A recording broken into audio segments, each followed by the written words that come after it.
Genius peoples వాయిస్కి స్వాగతం. నేను మీ శైలజ. ఇక సీనియర్ జర్నలిస్ట్ రామ్మోహన్ గారు మన స్టూడియోలో ఉన్నారు. బంగ్లాదేశ్లో జరిగినటువంటి అల్లర్ల వల్ల రాజకీయ అస్థిరత ఏంటి అనే దానిపైన పూర్తి వివరాలు వారి మాటల్లో తెలుసుకుందాం. Hello sir. నమస్తే అండి. సార్ చెప్పండి సార్, బంగ్లాదేశ్లో జరిగినటువంటి అల్లర్ల వల్ల అక్కడ రాజకీయ అస్థిరతకి గల కారణాలు ఏమైనా ఉన్నాయంటారా? ప్రధానంగా ఈ బంగ్లాదేశ్ అంటే మనకు సరిహద్దు ఉన్న దేశం. ఓకే.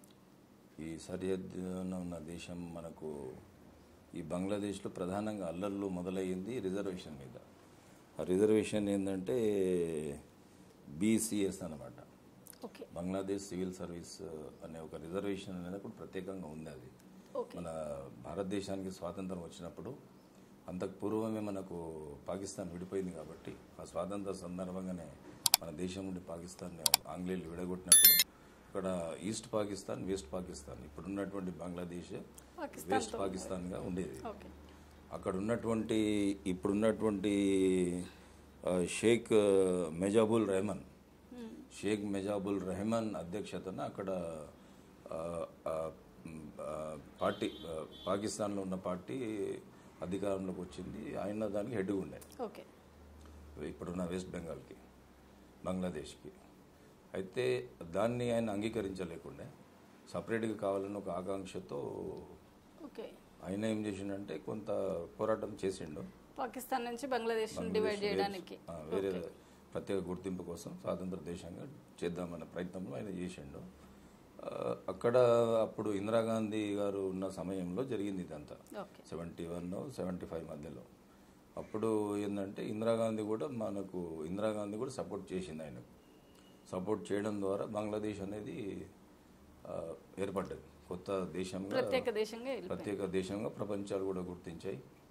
ఆ తర్వాత ఆ క్రమంలో జరిగినటువంటి సందర్భంగా వేరే ప్రభుత్వం కూడా ఆ సందర్భంగా ఏర్పాటు చేసినటువంటి రిజర్వేషన్ ఏంటంటే ఆ బంగ్లాదేశ్ విముక్తి కోసం పోరాడినటువంటి ఫ్యామిలీస్, ప్రజలు ఎవరైతే ఉన్నారో వాళ్ళ ఫ్యామిలీస్కి 30% reservation. Bangladesh civil service BSc అంటారు.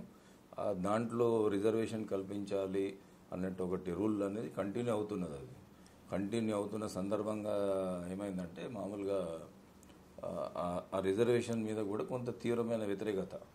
ఇప్పుడు ఈమె ఖలీదా ఎవరైతే షేక్ హసీనా గారు మొన్నటి వరకు ప్రధానమంత్రి ఉన్నారో ఆమె 4 టర్మ్లు ప్రధానిగా ఎన్నిక కావడము, తర్వాత చిన్న దేశాన్ని కూడా ఆమె అభివృద్ధి పంతంలో నడపడంలో సఫలమయ్యారు. మనకు భారతదేశాన్ని కూడా సానుకూలంగానే ఉంటూ అక్కడ జీడిపి రేట్ పెంచడం కానీ, ఆర్థికంగా కొద్దిగా వృద్ధి రేట్లకు తీసుకురావడానికి కానీ ఆమె కొంత సాహసమే చేశారు. ఆమె కూడా కొన్ని తప్పుడు నిర్ణయాలు తీసుకోవడం జరిగింది. అది కూడా మనం చర్చిద్దాము. అయితే అక్కడ ఉన్నటువంటి యువతకి ఈ రిజర్వేషన్ మీద తీవ్రమైన వ్యతిరేకత అనేది వచ్చింది. అది ఆందోళన రూపంలో వచ్చింది. ఆ ఆందోళన రూపంలో వచ్చినప్పుడు మిగతా కొన్ని ఈ ప్రైమ్ మినిస్టర్కి ఉన్నటువంటి వ్యతిరేక ఎలిమెంట్స్ కానివ్వండి, అంటే వ్యతిరేక శక్తులు కానివ్వండి, పాకిస్తాన్ కానివ్వండి, వ్యతిరేక శక్తులు కూడా దాంట్లో ఇంక్లూడ్ అయ్యాయి. కొద్దిగా ఇంక్లూడ్ కావడంతో ఈ ఆందోళన తీవ్ర రూపం అన్నమాట. మనం మొన్నటి వరకు శ్రీలంక చూసాం. శ్రీలంక తర్వాత నేపాల్ కూడా, శ్రీలంక ఇలాంటి ఎట్లా జరిగింది మొత్తం శ్రీలంకలో ఏం సిచ్యువేషన్ అయితే రిపీట్ అయ్యిందో ఆ సిచ్యువేషన్ రిపీట్కి కారణాలు వేరు. ఈ బంగ్లాదేశ్ సిచ్యువేషన్ రిపీట్కి కారణాలు వేరు. ఇక్కడ రిజర్వేషన్ అనేది దాని మీదనే పోరాటాలు విద్యార్థులు చేశారు. దాని మీద ఒక సందర్భం ఏంటంటే మార్చి పెట్టారు వాళ్ళు. ఆ మార్చ్ సందర్భంగా తీవ్రమైనటువంటి అది వచ్చే వరకు అక్కడ ఉన్నటువంటి ఆర్మీ చీఫ్ కూడా ఈమెకు అల్టిమేటం ఇచ్చి ఇమీడియట్ రీజన్ చేయించేసి ఆమె అనుకున్నారు చివరి సందేశం ఇచ్చి రాజీనామా చేద్దాం అనుకుంటే కూడా అది కూడా అవకాశం ఇవ్వకుండా ఆమెను సేఫ్ జోన్లోకి తరలించేశారు. ఇది అయితే పాకిస్తాన్లో ఉన్నది వేరు. పాకిస్తాన్లో ఏం చేస్తారంటే అక్కడ మిలిటరీ చర్య ఇమీడియట్గా ఉంటుంది. సుప్రీం అక్కడ మిలిటరీ, ఆర్మీ సుప్రీం. ఇక్కడ మనకు అట్లా ఏం కనబడతలేదు. ఆమె ఆర్మీ ద్వారానే సేఫ్గా ఇండియాలో ల్యాండ్ అయ్యారనేది మనందరికీ తెలుసు. కానీ కారణాలు చూసినప్పుడు ఏంటంటే ఇప్పుడు అక్కడ ప్రధానంగా ఏంటంటే ఒకటి రిజర్వేషన్ అంశం ఒకటి, నిజంగా అదే అంటారా? ఒకటి రిజర్వేషన్ ఒకటి. రెండోది ఏంటంటే ఈమె షేక్ హసీనా గారు ప్రధానమంత్రిగా ఉన్నారు కదా, ఆమె కూడా ఏంటంటే కొంత నియంత పోకడలు, ప్రజాస్వామ్య స్ఫూర్తికి నియంత పోకడలు కూడా ఆమె పోయింది. ఉదాహరణ ఏంటంటే లాస్ట్ ఎలక్షన్స్ ఏవైతే జరిగినాయో ఆ లాస్ట్ ఎలక్షన్స్లో ఖలీదా జియా మాజీ ప్రధాని కూడా జైల్లో ఉండే కొన్ని కేసుల ప్రభావంతో. ఆ సందర్భంగా అక్కడున్న పార్టీ అనేది ఆపోజిషన్ పార్టీ బైకాట్ చేసిన ఎలక్షన్స్ని.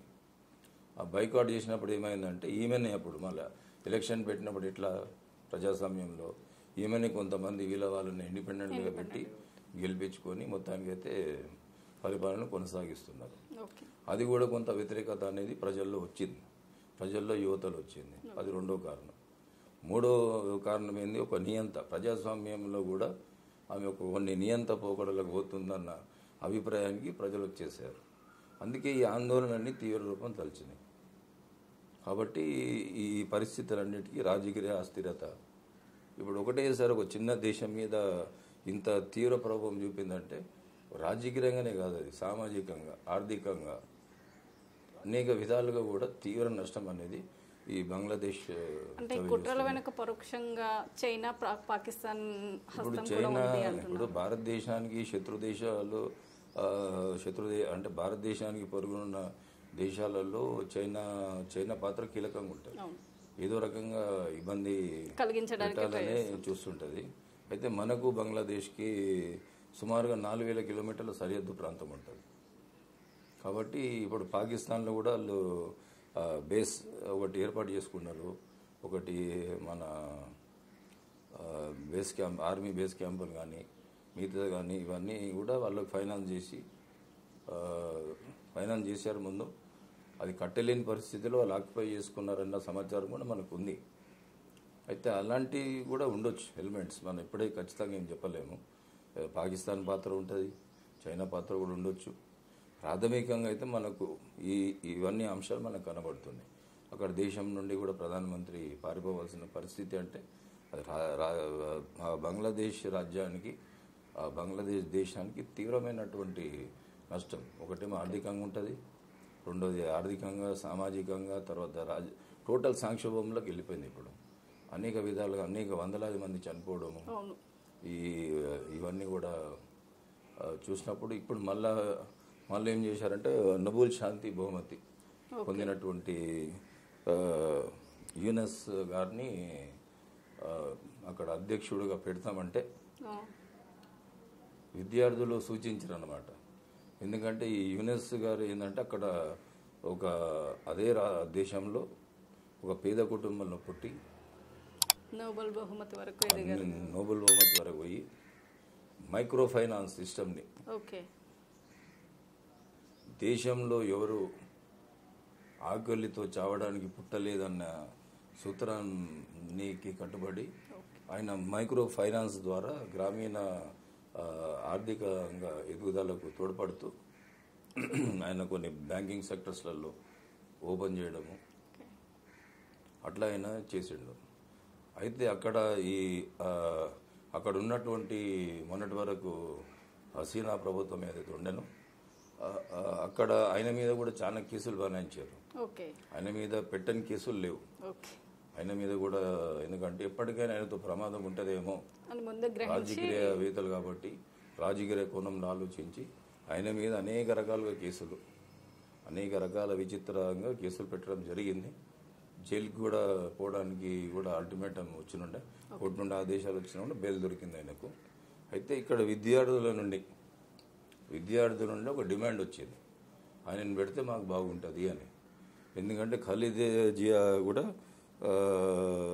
జైలు నుండి తక్షణమే అప్పుడు విడుదల అయింది. ఆ సందర్భంగానే అక్కడ ఇమీడియట్ అధ్యక్షుడిగా ప్రతిపక్షాల నుండి తీసుకున్నప్పుడు ఆయన ఇమీడియట్గా ఆమె రిలీజ్ చేయమని బేషరతుగా చెప్పిండు.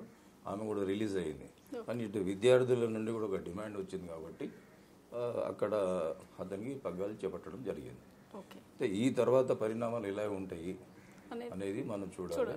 ముఖ్యంగా ఇప్పుడు ఏంటంటే భారతదేశం ఆందోళన పడవలసింది ఏంటంటే అక్కడ ఉన్నటువంటి హిందువులు బంగ్లాదేశ్ అంటే ప్రధానంగా ఏముంటుందంటే ఈ బెంగాల్ నుండి వెళ్ళిన వాళ్ళు ఎక్కువ ఉంటారు. బెంగాలీ భాష ఎక్కువ మాట్లాడే వాళ్ళు, ఉర్దూ భాష మాట్లాడే వాళ్ళేమో పాకిస్తాన్, బెంగాలీ హిందీ మాట్లాడే వాళ్ళేమో ఈ బంగ్లాదేశ్, వెస్ట్ బెంగాల్ ఉండేప్పుడు ఈ బంగ్లాదేశ్ ఉంది. కాబట్టి ఇప్పుడు అక్కడ హిందువులు చాలా మట్టుకున్నారు. ఆ హిందువులను టార్గెట్గా చేసుకుంటూ కూడా దాడులు చేస్తుంటే దాని మీద మన ప్రధానమంత్రి కూడా, మన జయశంకర్ విదేశాంగ మంత్రి కానీ, ప్రధానమంత్రి కానీ వీళ్ళందరూ కూడా కొంత హై అలర్ట్లో ఉన్నారు. మళ్ళీ మన సరిహద్దు ప్రాంతాన్ని కూడా ఆర్మీ చీఫ్ ధవల్ గారు కూడా చాలా హై అలర్ట్గా దాన్ని మెయింటైన్ చేస్తున్నారు. కాబట్టి ఇప్పటివరకు మనకైతే ఇబ్బంది లేదు. ఇప్పుడు ఆ నబుల్ గ్రహీత కూడా పగ్గాలు చేపట్టిండు కాబట్టి విద్యార్థుల డిమాండ్ మేరకు, కాబట్టి అక్కడ పరిస్థితులు ఏ రకంగా మారుతాయి అనేది మనం వేచి చూస్తే మనకు అర్థం. వాళ్ళే ఇష్టంతో తెచ్చుకున్నారు కాబట్టి సో గవర్నమెంట్ సపోర్ట్ చేస్తారు. ఇప్పటికైతే సద్దుమణిగింది, కానీ కారణాలు ఇవన్నీ ఉన్నాయన్నమాట. ఓవరాల్గా చెప్పాలంటే కూడా ఇక అనేక కారణాలు ఇందాక చర్చించాను ఉన్నాయి.